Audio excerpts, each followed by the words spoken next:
Welcome to Healing Over Here, the podcast where we journey together through healing, self-discovery, and empowerment. Join your host, T, each week as she dives into topics that help you heal and become the best version of yourself. Whether you're dealing with loss, navigating complex emotions, or seeking inspirational support, you're in the right place. Join us as we explore insightful conversations, practical tips, and heartfelt stories that remind you that healing is possible, and it starts right here, right now. Let's go!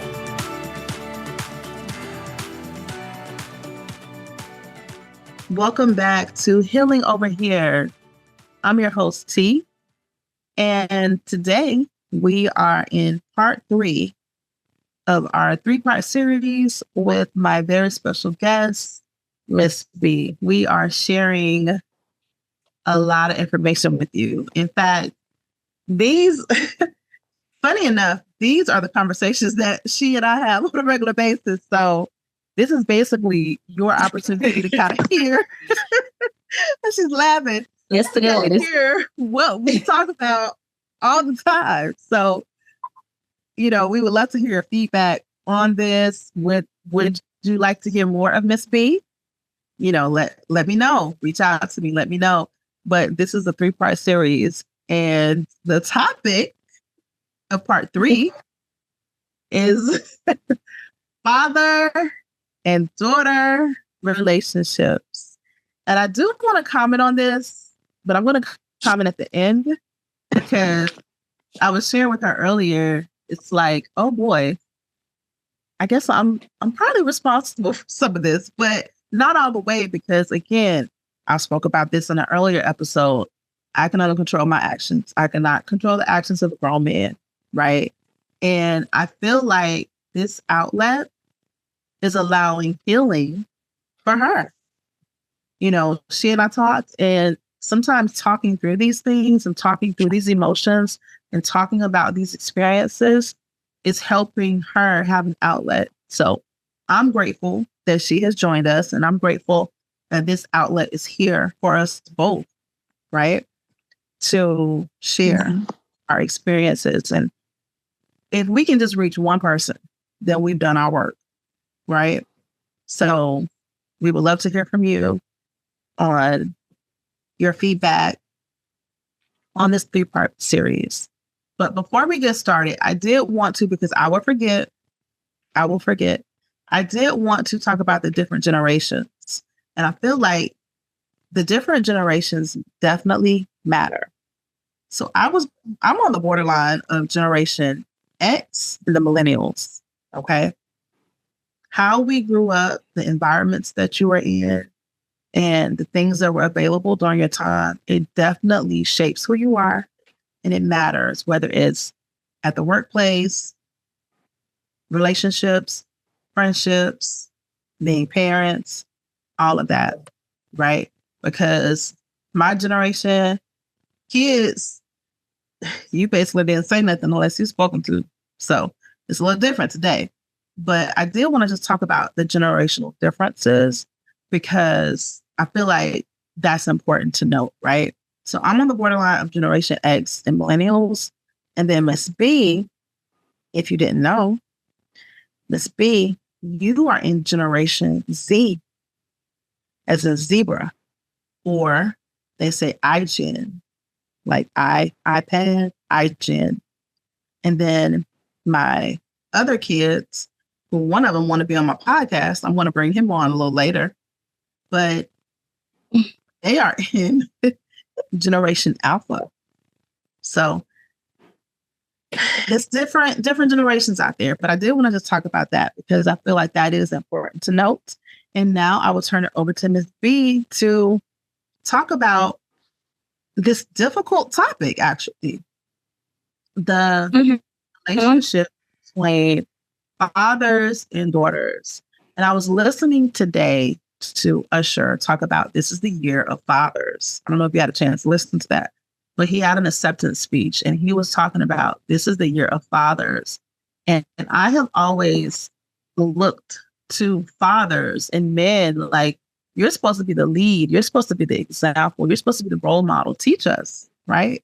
But oftentimes the women have to step up and fill in and be bold and do the most. And we have to get into our masculine energy and our feminine energy. And then if we have to be more masculine, sometimes that has the men being feminine. So, that's a whole nother topic to talk about, masculinity and femininity. But if this is a year of fathers, then I hope any father listening today is stepping up and being a positive role model, a positive force in your child's life. So with that being said, I will turn it over to Miss B. Yes. So I want to talk about basically the narrative of daddy and daughters, first of all. And then I'll talk about my personal situation from when I was born, what I can remember, and how we are now. So the whole narrative about it, everybody is saying as lives and all of that. And I feel like that it's almost generational. Their dad may have not been in their lives, so they're, like you say, you can't pour can't pour from an empty cup. I'm not trying to justify it, because in this case, from what I know from family members, my dad has been raised well by both parents. They weren't always in the home, but he's had some type of role models, So my personal situation, when I was younger, my dad was not really in my life as far as I can remember. My parents are divorced. They are divorced. They were divorced. Well, they are divorced. But when I was younger,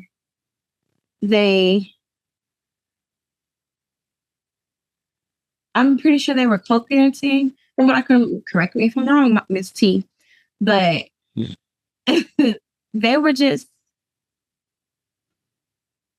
co-parenting from what I can remember. I didn't see him much. When I did see him, it was very rare. Or if it was kind of like him having to get me because of court orders or whatever. It wasn't him genuinely wanting to see his daughter. He claims that he planned trips and all this other stuff, and I just didn't go. But it was just a lot. So I'm going to fast forward to a situation that recently happened. So me and his relationship is very rocky. Every time I see him, it's like a stranger. Like I'm trying to relearn him. Simple stuff he does not know about me. I feel like he still has this vision of me being a younger girl, the stuff I used to like. Like he think I still like Vans. And that's a shoe brand. I don't like no Vans. I didn't grow out of that. So some of the stuff, it's like sometimes, I feel like every child deserves a parent, but every parent does not deserve a child. So I feel like he's one of them. I've heard things there. That's deep. That is deep. I feel like before you continue, I'm sorry. Can I just interject really quickly? I know you were asking about the co-parenting situation. Mm-hmm. That's a lot, but it was not easy. It was not easy. You are his own child. And heavy on the only. Heavy on the only. You would think I'm his eighth child. Not eighth. But, we did have a court order that he fought for. Not that I was opposed, but, he fought for this court order and didn't even uphold it. So it was like, really? And I do remember, you sitting at the door or sitting at the window waiting on him and he does not show up. Yeah, I just think he had a twisted outlook on what a father is. I don't know why, because I know his father. I've met his father. I've been around his father. saw him recently, right? I talked to his father. So I'm not sure why his outlook is so twisted, but it's just interesting, you know, the chain of events that took place when we were younger. So, I had you when I was almost 30, right? So, you would think we're a little bit more mature, Mm-hmm. It was just so many childish things. And for a little while, let me clear that up. For a little while, I allowed him to lead during that co-parenting situation. But what I quickly realized was that wasn't it. And I had to step into masculinity mode and lead. And, there were certain things that I just wasn't down for. And I was not going to make, everything about him. It's about me too. So, but more importantly, it's about you. So I think he was trying to make it about him. And I'm like, no, this is not just about you. He told me many times, a court order is to help the father, not to help the mother. I'm like, what? Like, it was just some crazy stuff. That doesn't even make sense. It doesn't even make sense. And so he was like, if he misses the dates, like he was supposed to get you every other weekend. If he misses the dates, it's okay. It's to help him, not to help me. And I'm just like, well, I'm basing my schedule on this order. So my expectation is for you to come through. So his thing was, well, this isn't for you. So that's the twisted, crazy stuff that I had to deal with. And I quickly had to step right up to the plate and make it known that I wasn't for that. But, at one point I just was like, this is his loss. If he's going to miss out on opportunities with you, if he's going to miss out on, time with you, his scheduled time with you, that's on him. Again, I can only control T. Okay. Mm-hmm. So that's all I'm worried about. But yeah, it was challenging. It was challenging. We had a lot of disagreements, Again, initially I was like, okay, I'm good with it. And but later I was like, no, I'm not.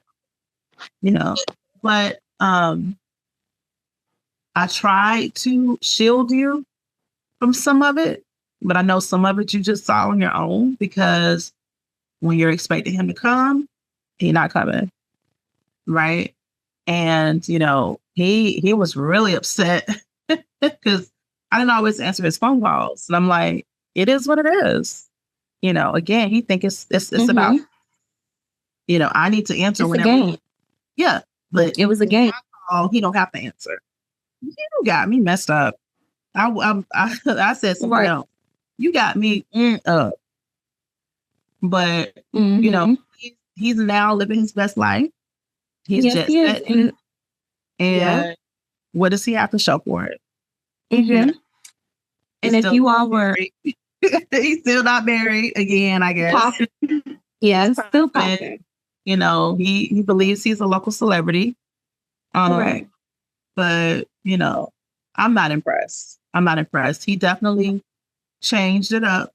His whole, he looks different. He done changed his teeth. He done changed all kinds of stuff. Yeah. He done really changed his whole look. Got fake hair, all that. Fake hair. Right. Hey, do you? He trying to be the best version of him. Yeah, I guess he is. Right. He trying to be the best version of him. But yeah, so, I can't really speak to his co-parenting because I've never understood it. I bought him books. I'm like encouraged. I'm like, hey, I feel like you should do this. But he was a know-it-all. So, we never know how someone would truly be a parent. Initially he was very supportive. He was, very much present, but later he just wasn't. So his mother actually stepped up most times more than him, which was sad, but Anyway, I'll turn it back over to you. But I just wanted to just share that perspective in the younger years. Mm-hmm. Okay, so back to our personal relationship, Miss T said it as well. He just was not there. He stood me up. So already when somebody is standing you up saying, "Oh, I'm gonna come," eventually that trust breaks because they're not living up to their word, right? So I've been not trusting him. And you can't depend on anybody in this world because you're born alone, you die alone. So I've had to learn, you cannot depend on anybody for anything. For handouts, like my passion when I was younger was singing. He would tell me what I would want to hear, those sweet words, right? He would tell me, "Oh, I'm gonna put you on with this celebrity," because his job was he was surrounded by celebrities. "Oh, I'm gonna put you on with this person, give you singing lessons. I'm gonna apply you for American Idol, the America's Best Talent, Got Talent, where it was, all this good stuff." Am I a singer now? No. Was I ever in a singing lesson? No. I was in school and choir. That was about it.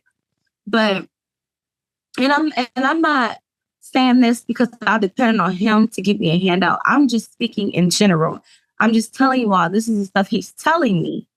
So as a daughter, I'm listening because I'm like, okay, dad got me. Dad got me. That was my whole mindset. But in reality, he didn't have me. He just wanted me to hear that so I can feel, okay, he got me. So I can look at him as, oh, he's my hero. Oh, he got it all. Like, he's going to do it for me. Or I'm depending on him. Like, no, y'all. So we just never, it was just a relationship like that for years. And then he wondered why every time he gets me or when I was with him, why I'm so quiet. What is there to talk about? Let's start off with an apology. And I feel like he would try to act like he's his best dad, even to his mom. He would, even to his brother, he would act like, and if you were listening to last episode, that's his brother. My dad was the husband's brother. I'm going to just let y'all know it now. That's only if you were listening last part. Yeah. So, mind you, this is the person oldest. And you would think, let's be real, and I'm not relating myself to the women that he's around, but you would think a man that is surrounded by women would take his daughter's feelings and emotions more seriously. I feel like he was playing with my mental a little bit, telling me what I want to hear and not doing it. So I just wanted to put that out there. Our relationship now is still horrible. I haven't responded to a message that I will read later. I'm actually about to pull it up. But I'm going to just fast forward this because I'm 19 now. This happened ever since I was born. So there was one year that I tried to have a relationship with him.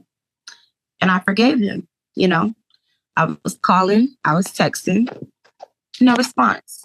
If he did respond, it was, "Oh, I'm busy right now. Can you call me later?" I'll be like, okay, you never called. So I woke up one day and I was like, I'm chasing my own father. I'm done. I'm so done. He needs to have a relationship with me. He has to want that with me. So y'all, let me tell y'all one thing. And this is a side note. When you chase somebody and don't think that somebody is straight up can't see your messages or can't see your calls, because people see your messages and people see your calls. Don't let them fool you. "Oh, I wasn't on my phone." They can see it. If you're chasing somebody and they're not answering you, the moment you stop is when they come back and try to get your attention again and be like, "Well, whoa, what happened?" And that's what happened with me. So he's going to sit here and go back and forth. "Oh, I'm calling. Now he chasing me and I'm not answering. It's too late. It's too late. Don't stay here and chase me when I stop chasing you. I'm done. Because one thing about us Pisces, because I'm a Pisces, shout out to all my Pisces out there. One thing about us, when we're done, we are done. Ain't no going back. It may take us a minute to get over situations. We may dwell, we may overthink, we may become emotionally attached to certain situations. But once we are done, that hate is going to turn to disgust. That disgust is going to turn into our biggest ick. And that ick is going to get rid of that whole thought. Like, we have a delete button in our minds. We will delete you, erase you out of our minds. You are done. You are dead. Nothing can be rekindled. And that was him. He was my delete button. I pressed delete on him. He didn't benefit me at all. I feel like, again, I'm speaking to my teenage audience. When you are in your last year in high school, I feel like that is the prime time you should have your parents. Seriously, especially your dad, because you are about to walk into the world. Like, you don't know anything. I feel like we need our parents the most in our last year in high school. We do. We do. We need a role model, somebody. But I'm gonna just get into the juicy part. A family member reached out to me, y'all, and told me about. Wait, you're going there? Oh yes, we going there. Oh boy, okay. I mean, I can sit here and dwell on this issue. I mean, well, the bottom line, y'all, I didn't know. You can go there because this is your journey. But Yeah, I just didn't know. So go ahead. Go ahead, yes, Miss B. I just.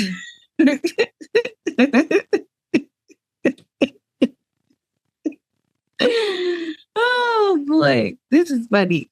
Okay, y'all, but in reality, y'all know, well, not in reality, but on this podcast, based off of what I'm telling y'all, me and him did not have a good relationship. We were not talking. There's been times where he didn't call me and tell me happy birthday, all of that. So the stuff he wasn't doing, it was just adding on to a pile of lost files. Seriously. Let's stop here. Let's pause here because it's about to get juicy. It is. How can a parent, a father, not even tell their child, and I'm going to say this again, their only child, okay? And you won't even say happy birthday? That blows my mind. That blows my mind. And, I'm sorry that you had to endure this. I'll talk more about my father a little later in this particular episode because I feel like that's something that I should share to stay on theme. But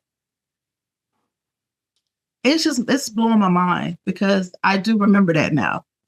So much has happened. And I think for me personally, I suppressed a lot of that stuff because I was like, man, that's some crazy stuff that took place.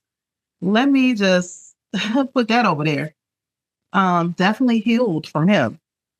But even with that, it affected you because that's something that you remember at the age of 19. And that's probably something you're going to remember for years to come. And that's unfortunate, right?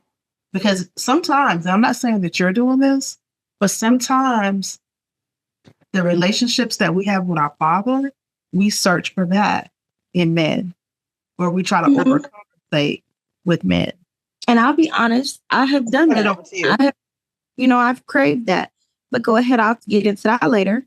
No, go ahead. I'm turning it back over to you. Okay. Well, I'll get into what I was craving in my relationships later, but let's dwell on we'll get into that now and then the juicy part. So I was craving physical touch and reassurance from my dad. I mean, not from my dad, y'all. Well, I guess I could have gotten that from my dad, but actually, I wasn't craving it to be weird. I feel like I needed that. And sometimes I've heard this lady say, now, this isn't backed up. This is it. This isn't a certified statement, but sometimes they say our love language is what we haven't had when we were younger. My love language is physical touch and words of affirmation. Yes, I've had words of affirmation and hugs and stuff like that from one parent, but sometimes it's different when it comes from a man because that's who I'm going to deal with in life. I'm not going to be dealing with women. So with women, I have a different interaction with women than I have with men. With women, it's cool and fun, but me liking men and this audience can be gays, bisexual, all of that, because all of y'all can relate. But in this particular episode, and I'm just put that out there, I'm straight. So when it comes to we embrace the LGBTQ plus community. So let's throw that out there. We all get it. Miss B is heterosexual straight. Miss T is heterosexual straight, but we embrace all communities. We will talk about some gay things, some bisexuality things that we have personally witnessed that took place around. Oh Lord, whatever. But anyway, with the family, y'all, with the family. Yeah. But me dealing with men, I feel like that affects, he affects that, So let's just get into that part. So, like I said again, my love language is physical touch and words of affirmation. Well, words of affirmation, reassurance. I didn't get that. My dad, I don't think I've heard my dad call me beautiful or anything. So when a man says that, I light up. I used to light up. Now, mind you, y'all, when I share stories and talking about the old me, I'm different now. We will have a healing episode update soon on me, but I'm just saying I would crave that, and I would fall into those sweet words we were talking about last part. I would fall. Those sweet words used to have my toes curl. Seriously, it used to have me falling deep. I used to feel like and I'm speaking to my teenage audience because we are the people that get caught up in those words. When a man calls us beautiful or say "ma" or "what's that? What's up, baby? You look good," or whatever. But hey, they will say anything. Okay, they will say anything to make you feel like you are the baddest female in the world. They will say anything. And I used to get caught up in them words because I didn't get that from my dad. And I would feed into that. They would say that, and I would have the biggest smile on my face ever. As far as physical touch, I did used to crave that a lot, y'all. Like, I used to be the clingiest person, and that can tie into attachment issues. I used to get attached to these men as well. With my ex that I talked about in part 1. If you were tuning in, if you didn't, go back and listen. I used to crave that too from him. It really affects, and I feel like people don't stress that. Dads affect daughter relationships and their daughters' intimate relationships with men.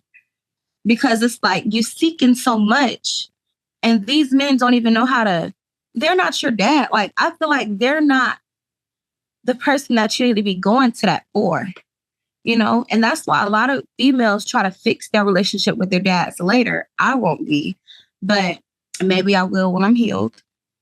But so far I'm not. But, you're craving that so much. It's like, it's sad because I feel like that's mainly my downfall in relationships now. I expect so much stuff that I should have been getting from my dad. And it's like I get mad at them when they don't give me that because I'm like, I act like a baby. Oh, you ain't giving me no attention. You don't love me anymore. You don't, you know what I mean? And they're looking at me like, what? This girl crazy. So I feel like that does affect relationships for sure. Now I'm going to get into the paragraph he texts me.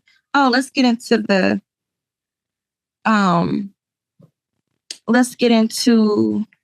what the family member telling me.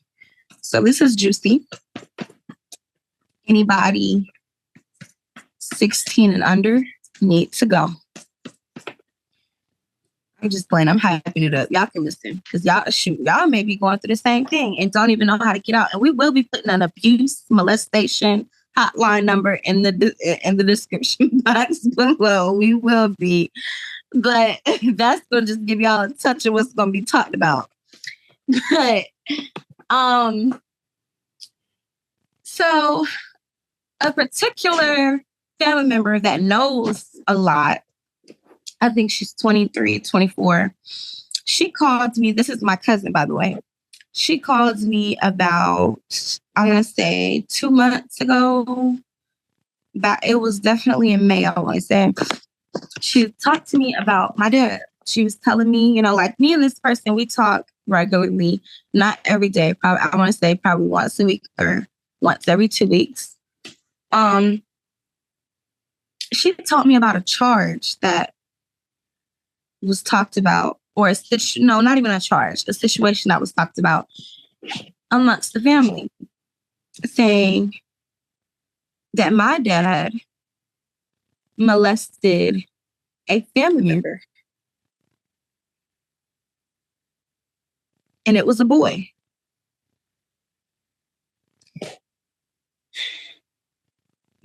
Okay, let me tell y'all, I'm not even gonna get into the other stuff right now, but let me tell you about my reaction.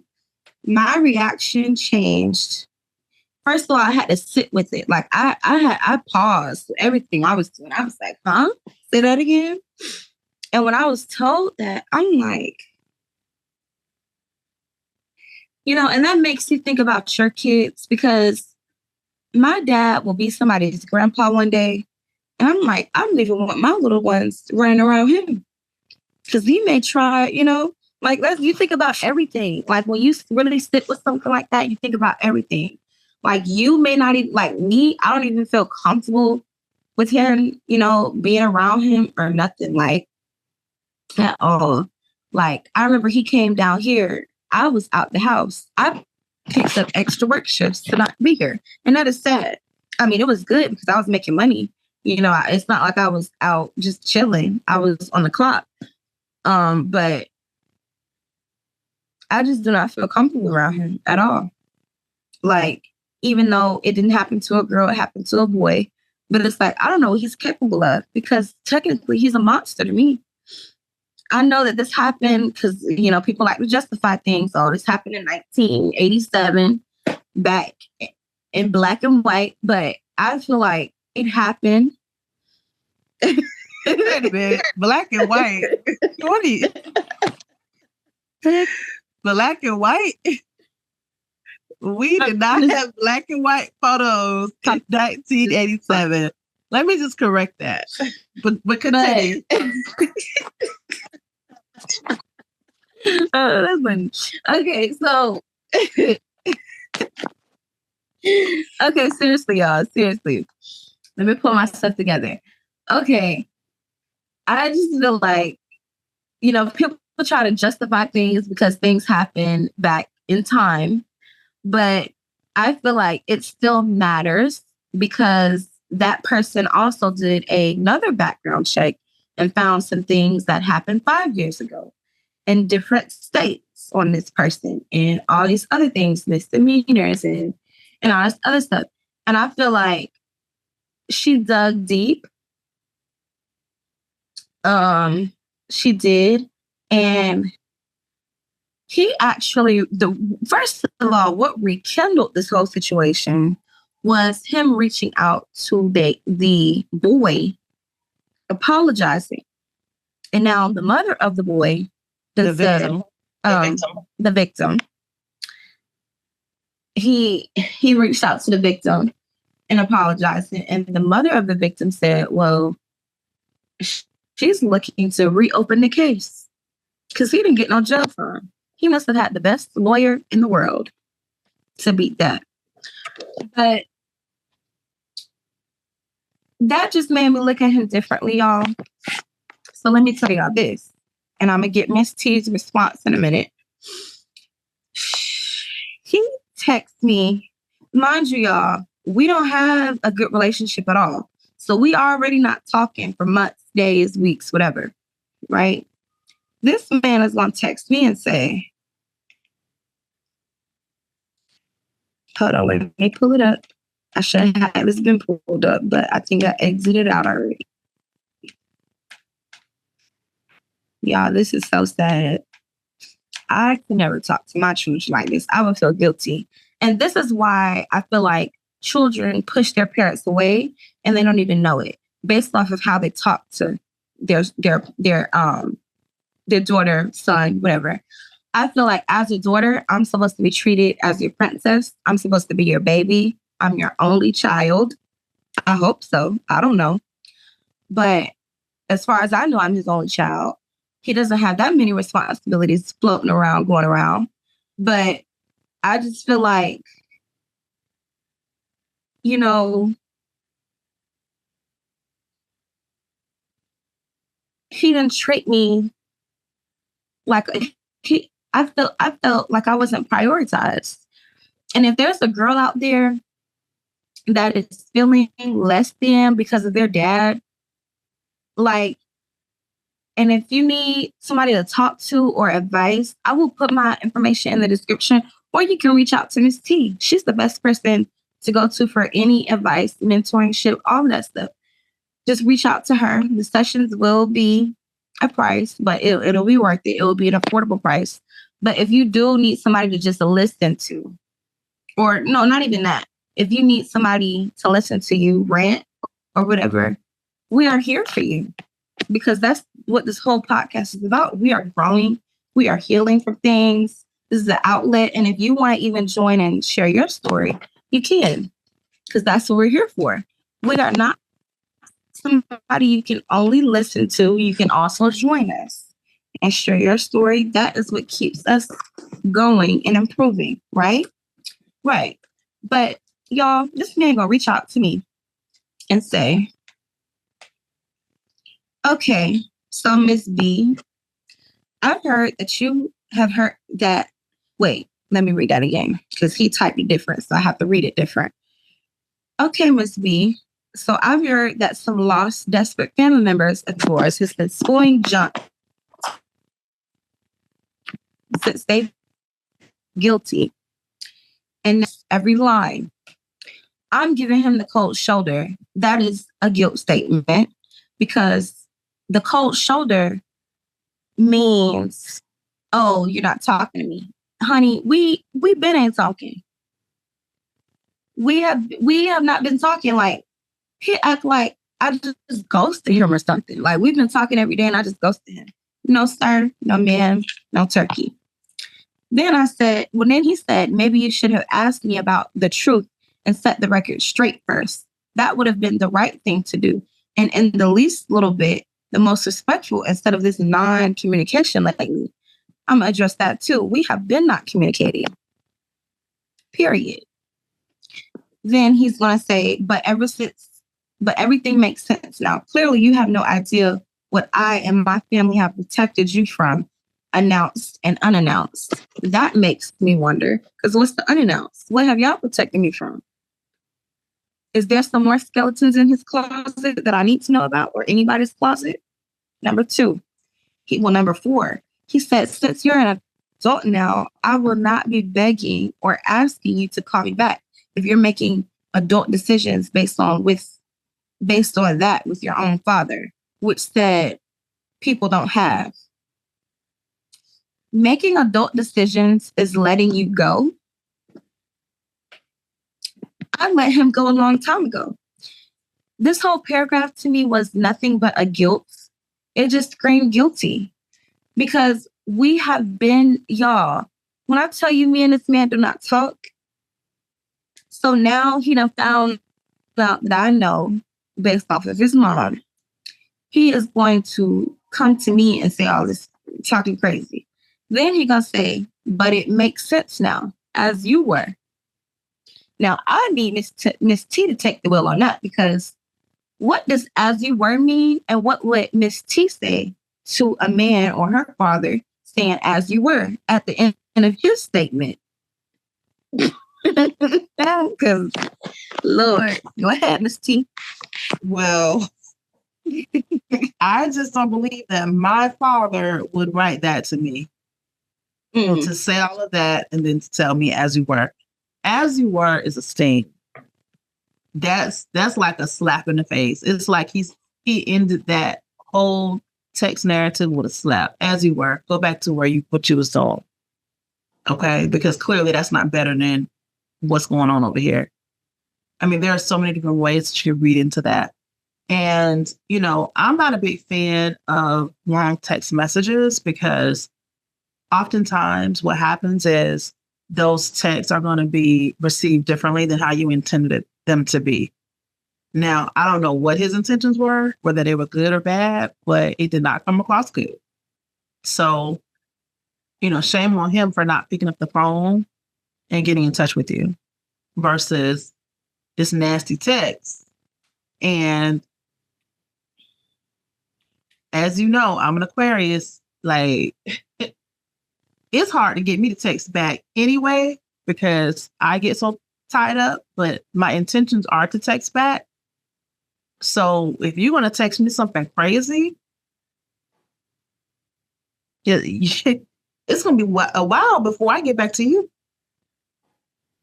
It was sad to hear you tell me about the text because I just felt like, boy, he hasn't learned anything. And for him to be down there where you were, there should have been a face-to-face conversation, but it seems like he didn't even make an effort to do that. Even though I know you were working, you had to come back home, right? So there were opportunities that he basically missed from what I'm understanding. There were some missed opportunities, but in reference to the text, I just thought it was uncalled for. It was definitely uncalled for. Now, in reference to the whole situation with the allegations, wow. Didn't even know. I definitely did not know anything about that, prior to our relationship. People definitely have skeletons in their closet, and I caution you and others. Sometimes you got to run some backgrounds on people. I know you'll say you wouldn't be here, but had I run some backgrounds and looked into some things, I probably would have passed. Like, you know what? I'm good. Because my peace is more important than dealing with your BS or your drama, drama queen. So sassy, like my peace. And my mom used to say all the time, I'd be like, oh, what do you want for Christmas? This was many years ago. What you want for Christmas? And she'd be like, oh, I just want peace. I'm like, yeah, I feel like the older you get, that's all you want. Yeah, the older you get, that's all you want. All these parties and stuff going to get boring to you eventually because think about it. We've been having parties since we were babies. A 7-year-old wouldn't really want no party. They've done almost 70 parties, I get it. But we did celebrate her. We did celebrate her, but she was like, I just want peace. Same for Christmas. I just want peace. We still get her gifts, but she was like, I just want some peace. I'm like, okay, well, you gonna get your peace. I wish you peace. But yeah, peace is important because, and I talked about it earlier, your mind can be cluttered, stress affects your body. It affects your mind. So if you have the option of stress versus peace, I'm going for peace all day. I don't need the extra stress, and so I caution you too, as you're determining who you choose to be in a relationship with, because it's not about the man choosing you. It's about who you choose, who you decide to be with, who you choose to be a part of in terms of relationship. Yeah, men are going to make their interests known, but that doesn't mean, oh, he want me. No. Do you want to be a part of his world? Of this magic, right? They all gonna want the magic, but they might be temporary. Some people are here for a lifetime, a season, or a reason. Some people just passing through, right? Correct. And that Your goes dad, back look, to your dad was everybody passing through. Look, Right. your dad passing on through. Maybe He she was. was. I don't know. And that goes back to what I said in last part 2. So if you didn't listen to that, go back to that. I said that everybody that you meet is not your person. But Some even, people, yeah. And even, I want to hear from you. Like, we have to keep in mind the victim. The victim has some healing to deal with. yes, and I can see That's your family. Like, yeah. and we can see if we can bring that victim on as well.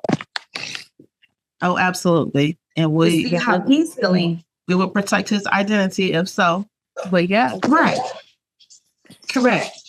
Anybody we talk about, any situation, anyone is welcome to attend and be a guest on the podcast. Yes, if you're healing from a situation or you have a story, we are here to listen.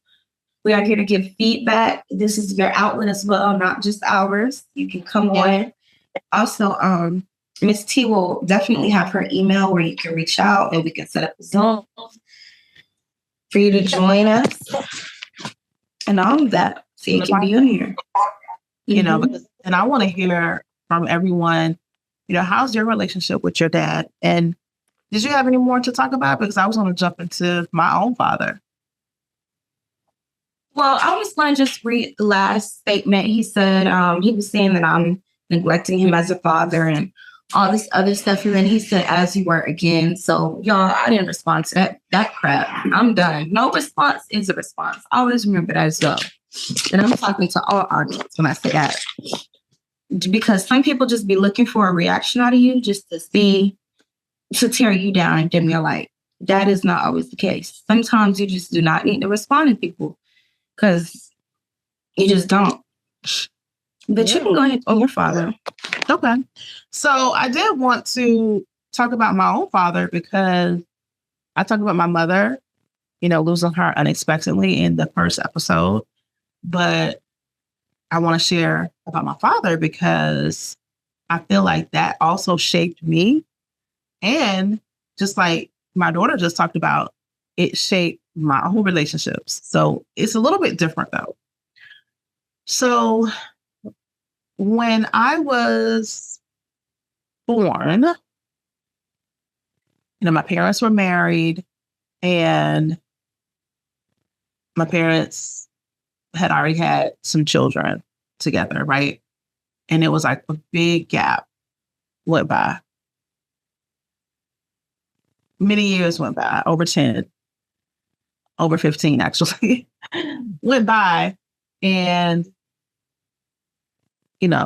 they had me. So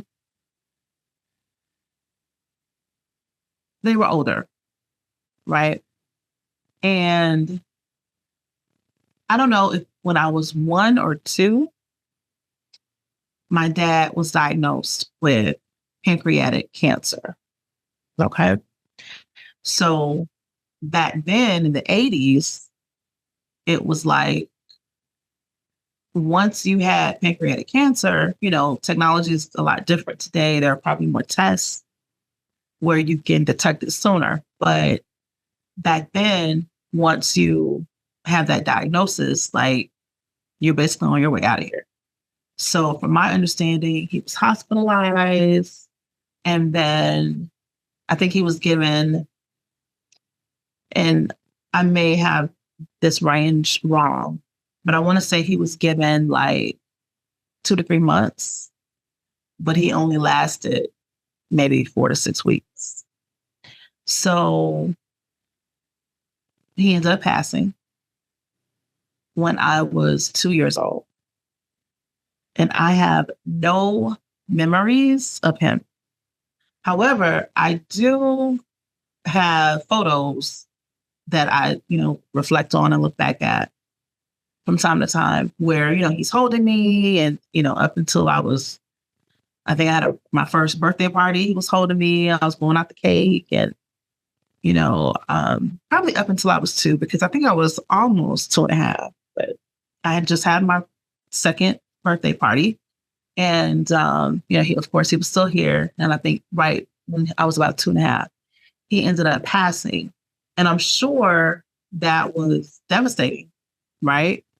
You know, and he was a man's man. Okay. He wasn't like these men today. He was a man's man. He was a handyman. I heard stories from my godparents. I've heard stories from my mom. I've heard stories from my siblings, family members. Like he was doing his thing. He was actually Geechee, Miss B. He was Geechee, but he was a jack of many trades. He actually sold real estate. Okay. He owned a funeral home. Like he was just doing a whole lot of different things. He was in the military. Like he was living his best life. I will say that he was living his best life, and he was open to a lot of different things. He also owned a business. Like he had some type of partnership or business where he would park cars that would go to this famous theater back in my hometown, and he was collecting the money for, the cars out there. So he had a whole lot of hustles he was doing. So, I hate that I didn't have an opportunity to know him, because he really does sound like a great man. And we probably would have a lot of conversations. And I actually look like both my parents, for sure. But so when he passed, when I was 2, and she decided not to remarry, even though she was in a long-term relationship, but she just made the decision not to remarry, and I can only respect her for that. She knew why. And, it is what it is. She did have companions throughout the years, but she never remarried. And they are now, resting peacefully next to each other. But it's interesting because with him passing, it's kind of like I didn't really have a void, if that makes sense. Because it was more so like, yeah, my father's not here. He's deceased. Of course, when I was younger, I didn't really understand what pancreatic cancer was. So no one told me, but it was revealed to me when I got a little bit older what the actual cause of death was. And it was good for me to know that, because then, when we go to the doctors, we're able to share, your medical history. So I was like, okay, well, now I can share that with my doctor. But it's like I had a lot of male role models, a lot of positive father figures. I had a godfather, right? I had uncles. I had, older cousins. Like my mother, I have to commend her.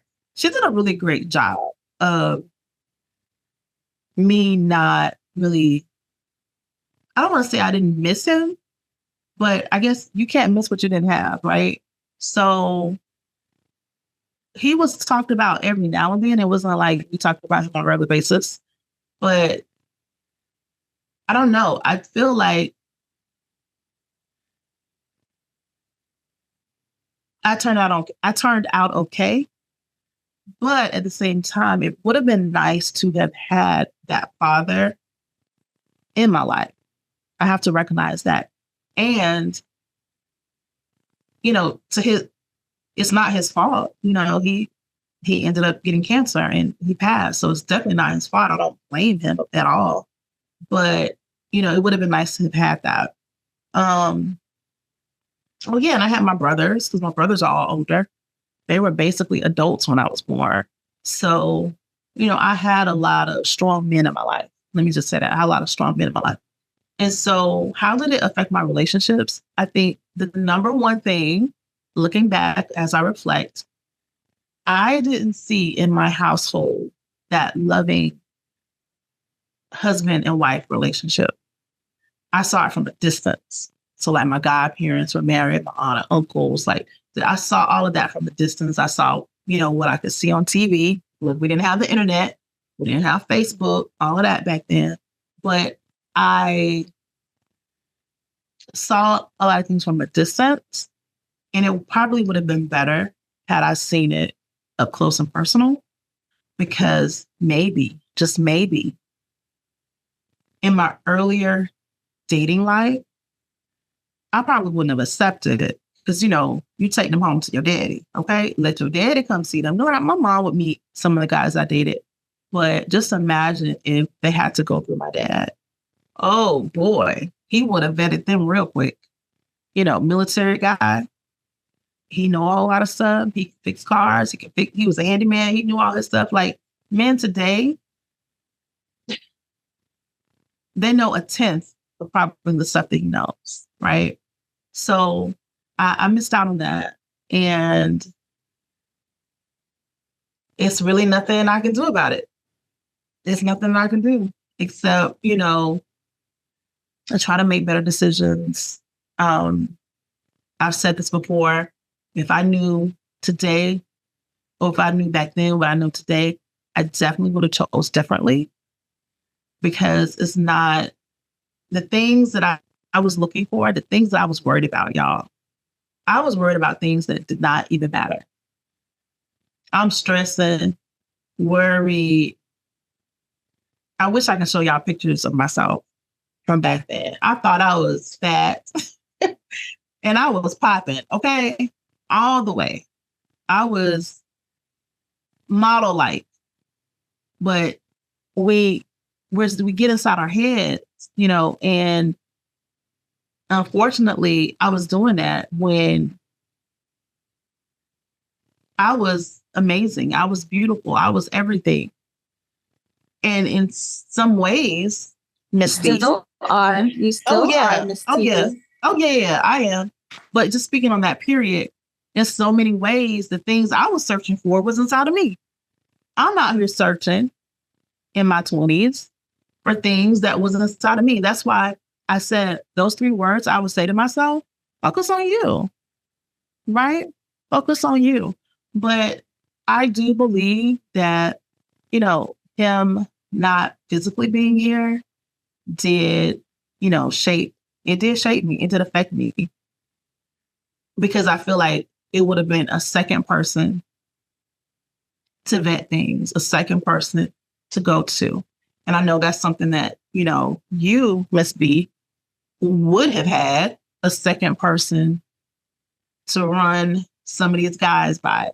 Because men know men, okay? I can size up a man real good today, but men definitely know men, But yeah, I just wanted to share, that particular story just about my father, because I really haven't shared anything about him, actually.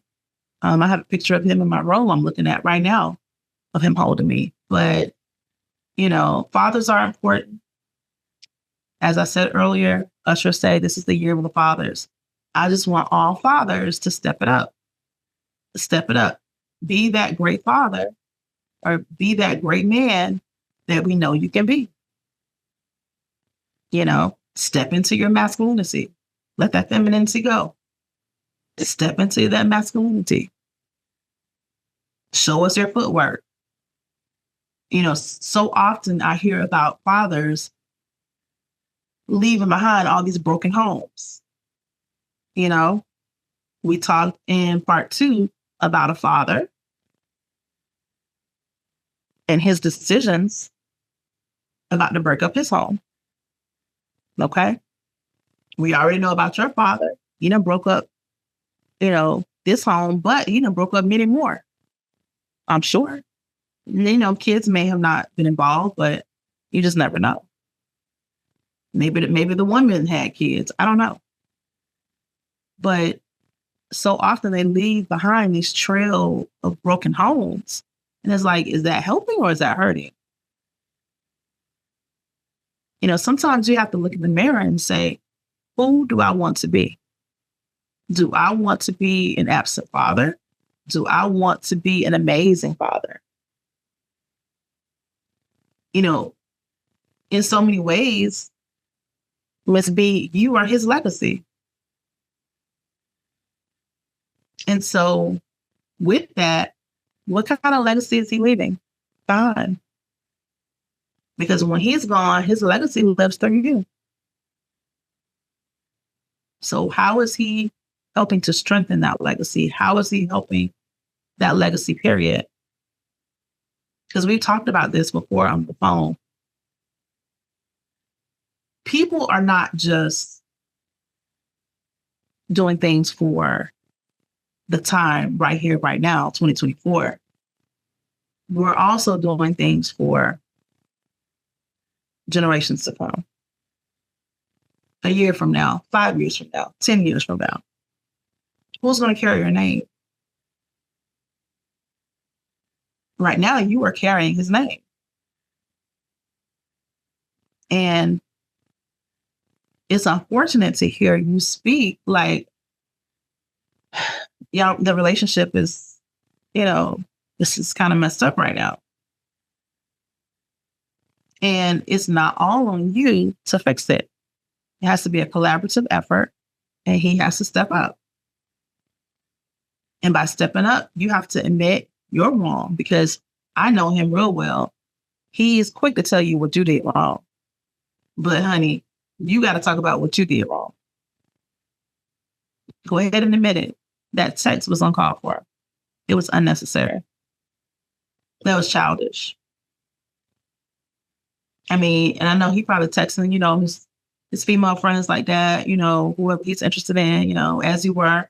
He's doing all of that. He's popping. He's, doing all of that. But that's not cool. This is your daughter, Right. It's not.